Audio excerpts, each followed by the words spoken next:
Hey guys, I'm Dov, and today I'm back with more Total War Warhammer 2 online action.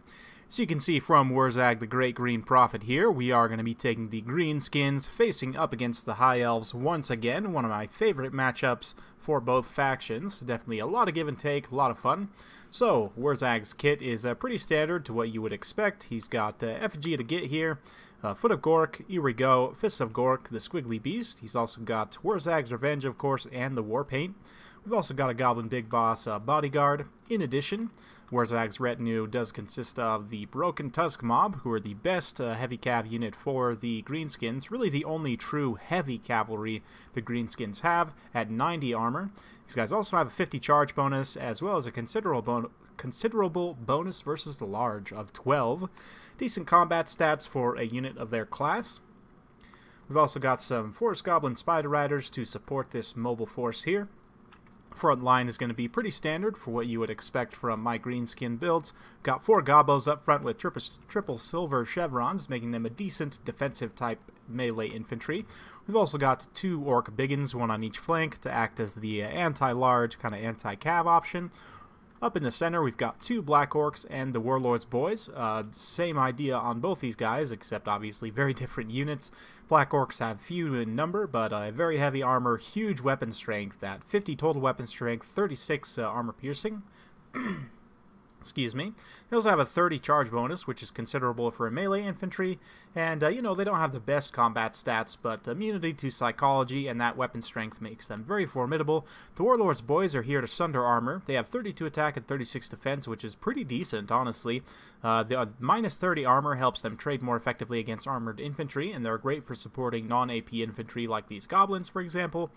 And yeah, they're also immune to psychology. Most of the goblin regiments of renown are either immune to psychology or unbreakable, including these guys out here on this flank, the Mangy Marauders. These guys are also immune to psychology. Of course, they have the armor-piercing missiles. We've also got another unit of Goblin Wolfrider Archers for a nice, annoying, mobile skirmisher force. We've also got 2 units of Nasty Skulkers out here.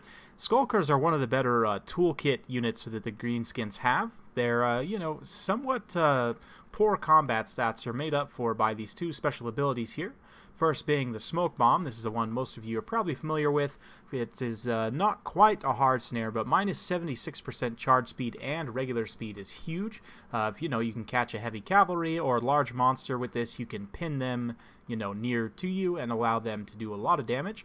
They also have this Opportunist Murder, which gives them plus 13 melee attack, which is huge. It actually puts them up to, what would that be, 39 melee attack, which is actually very strong. Also gives them 40% armor piercing damage. So anytime they're winning in melee, this will go off for 15 seconds, and it gives them a really nice timing burst. It makes them deceptively strong. You guys definitely got to be careful for these guys. Don't underestimate them, for sure.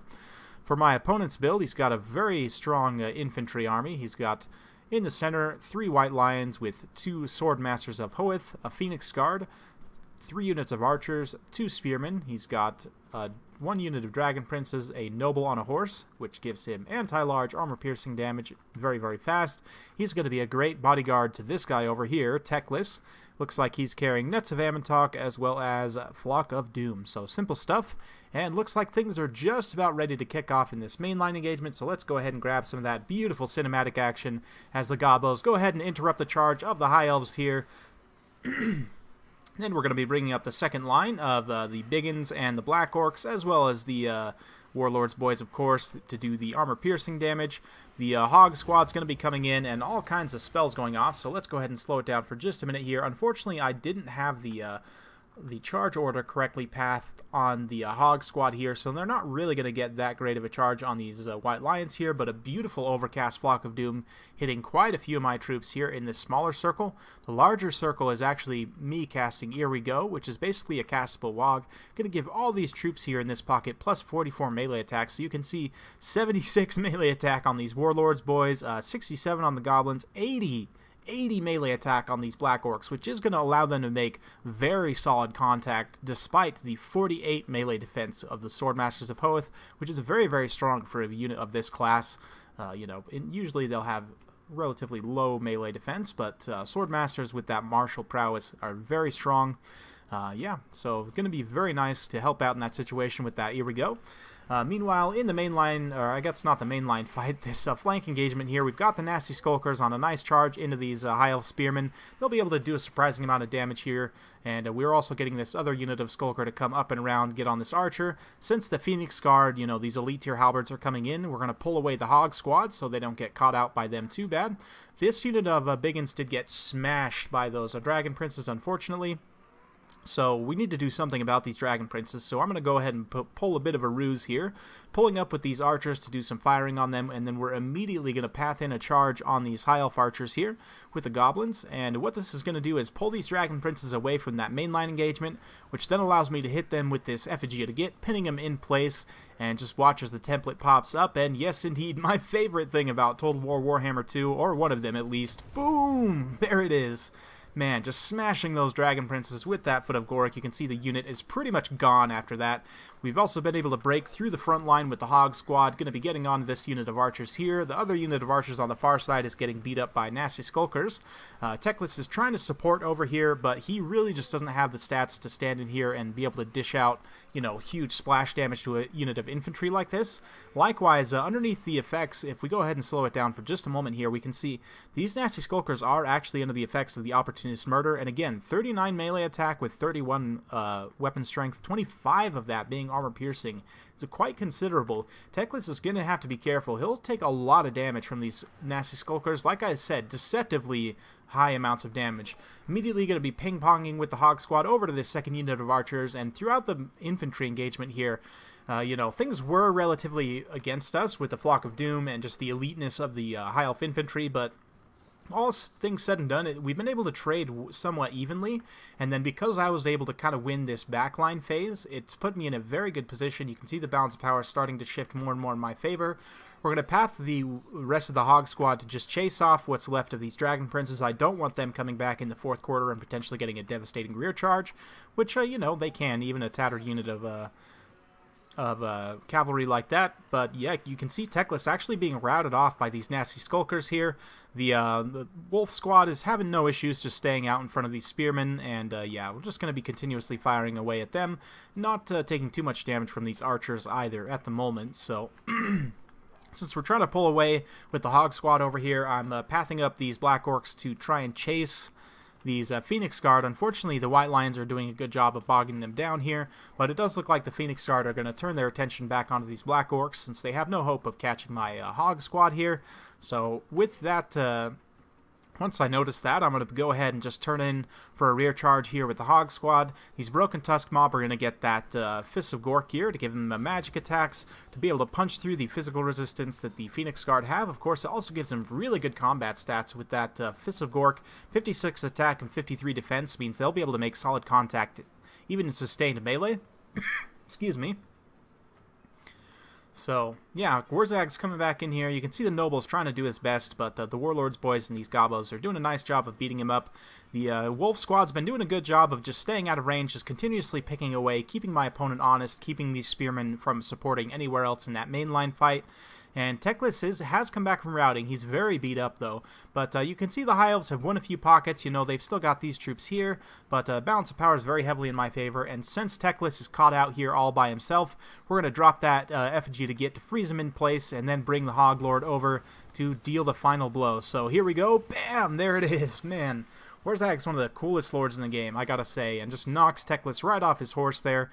And yeah, 31 kills, and one of those being on Teclis himself. Really, really nice. I really like Warzag in this particular matchup. And with Teclis gone, the High Elf's leadership is going to buckle relatively soon. Just bringing in a final rear charge with these Spider Riders to try and finish things off here. And same thing with the Wolf Squad over here. They're coming in, having used most of their ammo, now coming in for the final charge up against these Spearmen, who are trying desperately to form up into some kind of little square here, but it's not going to be enough. Will be a victory for the Hog Boys here. And this Noble's trying to get a piece of Warzag. Too little, too late, and Warzag is going to smack him around a bit and teach him a lesson. So, hope you guys enjoyed watching that battle. It was definitely a lot of fun. Sure enjoyed playing it. Anytime I can drop that Foot of Gork on those, you know, haughty dragon princes, it's always a good time. So, let's take a look at the army breakdown here. in terms of my forces, Black Orcs doing very, very well for themselves. 84 kills and 67. 86 kills as well on the Broken Tusk Mob. Very, very nice. 54 on the Morgrub's Mangy Marauders. Also good stuff. 90 kills on those nasty Skulkers. Holy cow. Against an elite, you know, quote-unquote elite faction like the High Elves. 90 kills on a cheap unit like nasty Skulkers. And definitely nothing to complain about there. Same thing with these Warlords boys. 60 kills there. Gobos didn't go to a whole lot of kills, but you don't really expect them to. But Warhammer himself racking up 40 kills. One of those being techless. And the rest pretty much all being Dragon Princes. So very good stuff. For my opponent's build, you can kind of see the dichotomy of Swordmasters here. One of them 167 kills on an XP Chevron, one of them 89 kills, which is impressive, but most of those probably came against Goblins. No XP Chevron for this guy, so, you know, not the best. Definitely want these guys to maybe pay off a little bit more there, but it was pretty rough in that main engagement. Same thing with these Phoenix Guard. They just weren't able to get their paws on my Hog Squad for long enough that, you know, they really, you know, didn't pay for themselves because of that. Let's see here. White Lions did a reasonable job. Again, most of these kills coming against Gobos, but 92, 79, and 88 is decent all the way across the board. And yeah, the Archers had a relatively rough time getting compromised by the Nasty Skulkers. Then the Hog Squad. Spearmen were mostly kept in reserve, kind of kept honest by these Mangy Marauders here. So I do think this build works very well. For my opponent's build, I do like most things here. I would change out a couple things, so let's go ahead and just talk through a few brief things here. As the High Elves, excuse me guys, you'll have to forgive me, the air quality here where I live in Salt Lake City is currently quite terrible, so I'm trying not to get any kind of respiratory illness or anything from it, but keep your fingers crossed for me. So actually something like this is going to be pretty decent against the Greenskins. Tyrion's a good choice because of that Sunfang. The Heart of Avalorn makes him pretty hard to kill as well. Techless is a good choice as well, so you know, you could do something like bring Techless and put him up on his pony, and we'll go ahead, and you don't really need Kindle Flame, although Flaming Sword of Ruin can potentially be good against Savage Orc type units. You don't really see them too much in the meta right now, so you can go ahead and cut that. I do like his spell selection of Flock of Doom and Nets of Amantok. You could maybe add in this Regrowth as well. You know, that's a bit of an optional one, but I like to take it just in case. We'll go ahead and cut the High Mage. We don't need her. And I'm going to forego the Noble here. And instead, we're going to go with something like this. 4 Spearmen just to hold the line here. 3 units of Dragon Princes are essential because Dragon Princes, obviously, I mean, I was able to Foot of Gork that one, but if he had brought a lot more, you know, it's obviously going to cause more problems. So I think if you were to bring 3 is a pretty good number. 3 to 4 is going to give you a lot of flexibility. The Flame Spire Phoenix can drop those Flaming Phoenix Feces, which are very effective against low armor targets. Of course, the Greenskins have plenty of those. And the Terror from the Flamespire Phoenix is also going to be very strong as well, so it's a nice, cheap, and fast Terror option. You know, in addition to this, we do have the 3 Archers. We can maybe even go 1 more Archer, or we could just throw in a couple of White Lions there for some armor piercing to help take on Black Orcs and so on. And something like this, it's a lot lighter on infantry, but the killing power is mainly coming from these Dragon Princes rather than relying on, you know, Swordmasters of Hoeth and so on, just because the Greenskins really excel in that infantry engagement. And even, you know, with my opponent bringing such a heavy infantry build with the, you know, even with the Flock of Doom and everything, it was a relatively even engagement in the front line. I mean, he kind of won initially with the Goblins routing off, but it still was a very back and forth kind of atrocious engagement. So I think if you were to say, okay, I'm not going to contest the infantry fight quite as much here, but instead we're going to go with more heavy shock cavalry, just because the Greenskins don't have a ton of tools to deal with them. With the army I have, you know, I do have the Nasty Skulkers who have the nets, but even then, they're not going to be able to be netted down for too long. If you're really aggressive about cycle charging them, you can do a lot of damage. Of course, the Nasty Skulkers, the Broken Tusk Mob, Foot of Gork, you know, tools like that can deal with heavy shock cavalry, but the greenskins generally are one of the weaker factions to heavy shock cavalry. So, I mean, triple dragon prince is something I would already bring against most factions as the high elves, but against the greenskins in particular, I definitely would recommend you go on the heavy shock cavalry route, and I think you'll find some good success with it. But let me know what you guys think in the comments below. Hope you guys enjoyed watching. If you like this kind of content, like and subscribe. I'm keeping it coming with more Total War Warhammer 2 content every single day, so stay tuned for more, and we'll see you next time.